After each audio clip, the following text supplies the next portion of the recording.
미 CNN 한국 두 번째 한강의 기적 카프-21 양산 1호기 첫 수출 계약.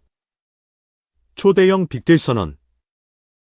프랑스 결국 패배. 경남 사천 소재 KI 한국항공우주산업은 10월 1일 창사 25주년을 맞아 30일 사천 본사에서 기념식을 가졌다.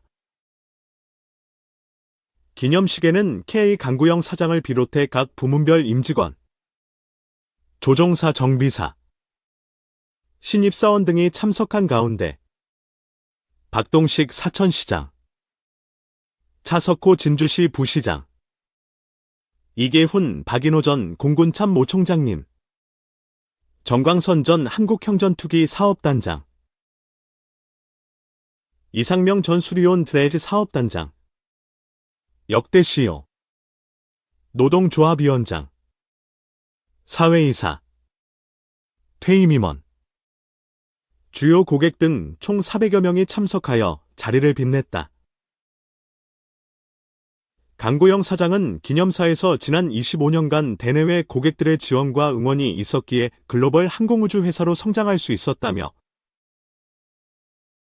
해외 수출 없이는 제2의 성장은 없다는 굳은 의지로 새로운 25년을 준비해 2050년 세계 7위 항공우주 기업으로 비전을 달성하고 세계 5대 항공우주 강국 실현에 이바지하겠다고 결의를 다졌다. KA는 지난 1999년 국내 항공우주산업 육성을 위해 대우중공업, 삼성항공, 현대우주항공의 항공사업부를 통합해 설립됐다. 기본훈련기 KT-1을 시작으로 초음속 고등훈련기 T-50, 다목적 전투기 FA-50, 한국형 전투기 KF-21, 다목적 헬기 수리온, 소형 무장 헬기 렉까지 국산 항공기 개발에 성공한 KA는 명실상부 대한민국 대표 항공우주기업으로 자리매김하고 있다. KA는 공군의 안정적 운영을 기반으로 세계시장에서 신뢰성을 인정받으며 K방산의 대표기업으로 떠올랐다. 그 결과 KT-1과 T-50 계열 항공기 222대가 전세계 하늘을 날며 자유민주주의를 지키는 무기고의 역할을 하고 있다. 이제 그 관심이 수리온과 렉, KF-21 등 KA의 다양한 플랫폼으로 확대되어 글로벌 안보벨트를 구축해 나갈 예정이다. 군수 외에도 KA는 에어버스, 보잉 등 세계 유수의 항공기 제작업체 핵심 파트너로 민항기 설계와 제작에 참여하며 우수한 품질과 기술력, 사업 수행 능력을 인정받고 있다. 최근 이비털, 수직 이착륙 전기 항공기, 부품 공급 계약을 체결하는 등 미래 사업으로 영역을 확대하며 글로벌 경쟁력을 강화해갈 방침이다. 뉴스페이스 시대 도래에 따라 기존 중 대형 중심의 위성 플랫폼을 소형 초소형까지 확대하고 재사용 발사체 등 사업화가 높은 우주 모빌리티 사업에 투자를 통해 글로벌 우주 시장을 선점해 나갈 계획이다. KA는 명실상부한 글로벌 기업으로 도약하기 위해 내수 군수 HW 중심 기업에서 수출 민수 SW 중심으로 체질을 개선하면서 6대 미래 사업 완성에 박차를 가한다는 입장이다. 창립 당시 7천억 원 수준에 불과했던 매출은 지난해 K 창사 이래 역대 최대인 3조 8천억 원을 달성하며 5배 이상 성장했다. 동시다발 카드로 한반도 안보 지형 흔드는 북 1940년 10월 23일 만주 지역에서 중국 공산당 소속 항일 무장단체인 동북항일연군의 조선혁명군 2군 육사를 이끌던 김일성은 중국 훈춘을 거쳐 옛 소련의 국경선을 넘었다.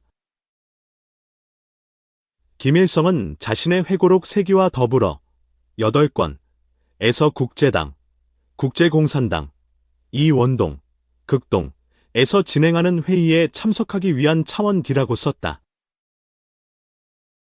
하지만 당시 일본 관동군의 대대적인 소탕작전을 피하기 위해 옛 소련으로 근거지를 옮겼다는 게 정설이다.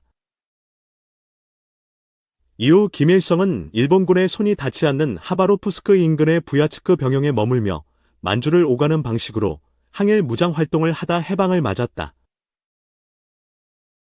이런 인연으로 김일성은 소련의 지지와 후원을 등에 업었고 북한의 최고 지도자에 올랐다. 김일성은 국제당 회의 참석과 근거지를 옮기는 문제를 놓고 오랜 시간 망설였고 결국은 잘한 결정이었다고 해고했다. 김일성이 옛소련의 국경을 넘은 지 84년이 지난 이달 초 북한군 대규모 병력이 러시아 땅을 밟은 정황이 한국 정보 당국에 포착됐다. 선발대 차원의 폭풍군단 소속 1,500명이 이미 러시아에서 현지 적응 훈련 중이고 최대 1만 2천 명이 러시아로 향할 것이란 게 국가정보원의 판단이다. 살기 위해 근거지를 옮겼던 김일성 때와 달리 김정은 국무위원장은 우크라이나 전쟁을 힘겨워하는 러시아를 돕기 위해 나선 셈이다. 1960년대 수정주의자로 1980년대엔 변절자로 옛소련을 매도하며 비난하던 때와는 격세지감이다. 북한과 러시아는 양국의 협력을 주권 문제라면서도 북한군의 파병을 공식 부인하고 있다. 그럼에도 북한군의 러시아 파병 증거는 이어지고 있다. 북한군을 싣고 이동하는 러시아 함정을 촬영한 인공위성 사진이나 러시아 지역으로 추정되는 곳에서 전쟁 물자를 지급받기 위해 줄지어 있는 북한군의 영상 등이다. 러시아가 북한군의 군복과 모자 사이즈를 신청받기 위한 설문지도 공개됐다. 이 과정에서 몇 가지 궁금증이 남는 것도 사실이다. 설문지에 인쇄된 글씨체는 국내 업체가 개발한 아래 한글의 함초롱 바탕체와 흡사하다. 러시아나 북한에서 아래 한글을 사용하고 있는지는 확인되지 않는다. 또 설문지에 러시아로 표기돼 있는데 북한이나 러시아 모두 한글로 러시아를 표기할 때는 로시아라는 표현을 사용한다. 설문지 작성자의 단순한 실수인지 구글 번역기를 활용하다 벌어진 해프닝인지는 의문이다. 겨울이 다가오고 있는 상황에서 최근 공개된 설문지엔 여름용 모자와 군복을 신청받는 걸로 돼 있는 점도 미스터리다. 겨울 용품과 관련한 설문지도 있는데 일부만 공개됐거나 장기전 또는 내년 여름 북한군의 투입을 염두에 둔 사전 신청일 수는 있다. 세계 최고 수준의 정보력을 보유하고 있는 미국은 러시아에 북한군이 있다는 증거는 맞다면서도 보도 북한군의 러시아전 참전, 가 사실이라면 우려스러운 상황이라는 가정법을 사용하며 신중한 입장이다. 존 커비 백악관 국가안전보장회의 국가안보소통보좌관은 21일 현지 시간 우리는 이러한 보도를 계속 조사하고 있다고도 했다. 북대서양조약기구 역시 다음 주 초 한국 당국자들의 구체적인 설명을 듣고 입장을 내겠다며 유보적인 태도다. 미국이 조만간 자체 조사 결과를 내놓겠다고 하니 이런 의문점은 풀릴 것으로 보인다.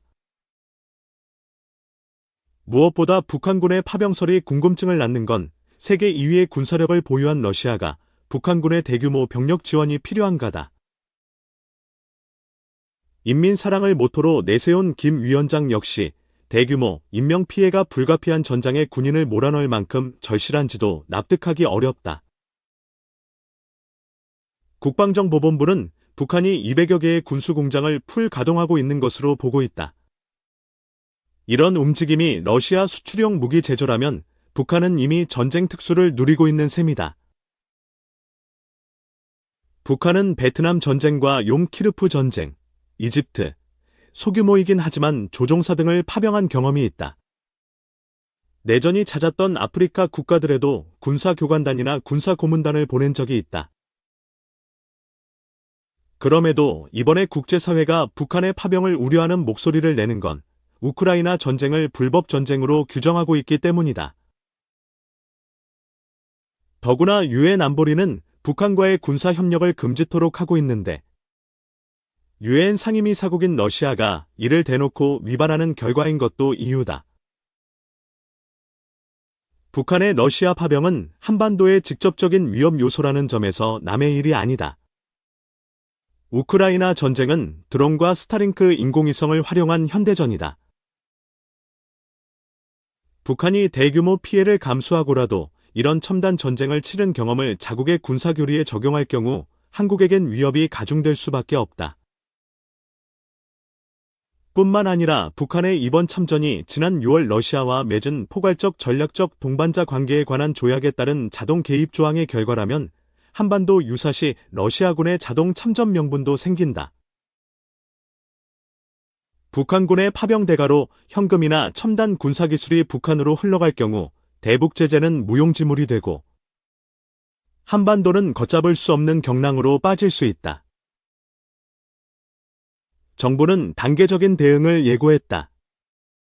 조태열 외교부 장관은 23일 열린 2024 중앙포럼에 참석해 북한은 파병부대의 구체 행위에 따라 국제형법상 책임이 부과될 수 있다는 점을 인식해야 한다고 강조했다.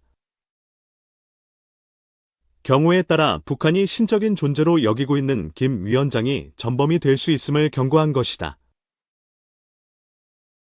정부는 또 여차하면 포탄 등 대량 살상 무기까지 지원할 태세다. 이럴 경우 우크라이나 전장에는 남북한의 무기가 오가는 상황이 벌어질 수도 있다.